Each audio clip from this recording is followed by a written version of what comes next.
Hi అండి, నమస్తే. Welcome to మా వంటగది. మా వంటగదిలో ఈరోజు డేట్స్ అంటే ఖర్జూరంతో హల్వా ఎలా తయారు చేయాలో చూద్దాం.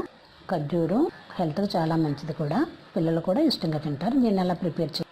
ఒక బౌల్ తీసుకొని దానిలో గింజలు తీసేసిన ఖర్జూరం వేసుకొని ఒక కప్పు వేడి నీళ్లు పోసి నానబెడదాం. ఈ ఖర్జూరం మెత్తబడటానికి వేడి నీళ్లు పోసి మూత పెట్టి ఒక 10 నిమిషాలు పక్కన పెడదాం. ఇప్పుడు వేరే బౌల్ తీసుకొని దానిలో ఒక పావు కప్పు కార్న్ఫ్లోర్ అలాగే కొద్దిగా నీళ్లు పోసుకొని ఇలా ఉండలు లేకుండా బాగా కలిపి దీన్ని కూడా పక్కన పెడదాం.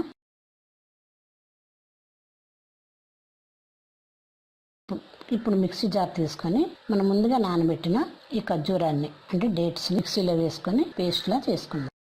ఇది అలా మిక్సీ చేయగా వచ్చిన ఖర్జూరం పేస్ట్. ఇప్పుడు దీన్ని పక్కన పెట్టి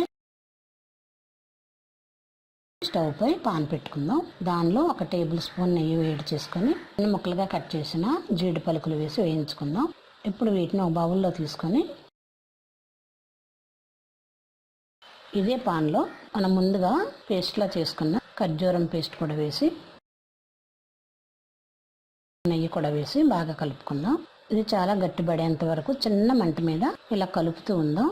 కింద అడిగంటకుండా కలుపుతూ ఉంటే గట్టిపడుతుంది. ఇప్పుడు ఇలా బాగా గట్టిపడేలా కలిపి, ఖర్జూరం స్వీట్ సరిపోతుంది కాబట్టి దీనిలో బెల్లం కానీ పంచదార కానీ వేయక్కర్లేదు.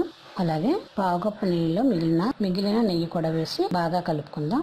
ఇలా ఈ మిశ్రమం బాగా దగ్గర పడిన తర్వాత మనం ముందుగా కలిపి ఉంచిన కార్న్ఫ్లోర్ మిశ్రమం వేసి ఈ ఖర్జూరంలో బాగా కలిసేలా కలిపి దీనిలోనే ముందుగా వేయించుకున్న జీడి పలుకులు కూడా వేసి ఇలా పాన్ విడిపడేంత వరకు చిన్న మంట మీద ఈ పేస్ట్ని కలుపుతూ ఉందాం. ఇలా ముద్దలా అయిన తర్వాత స్టవ్ ఆఫ్ చేసుకుందాం.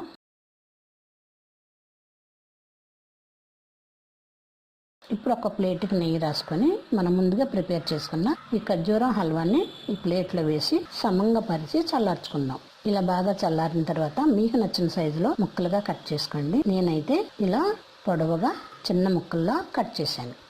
ఇలా చల్లారిన తర్వాత చిన్న ముక్కలుగా కట్ చేసుకొని సర్వ్ చేద్దాం.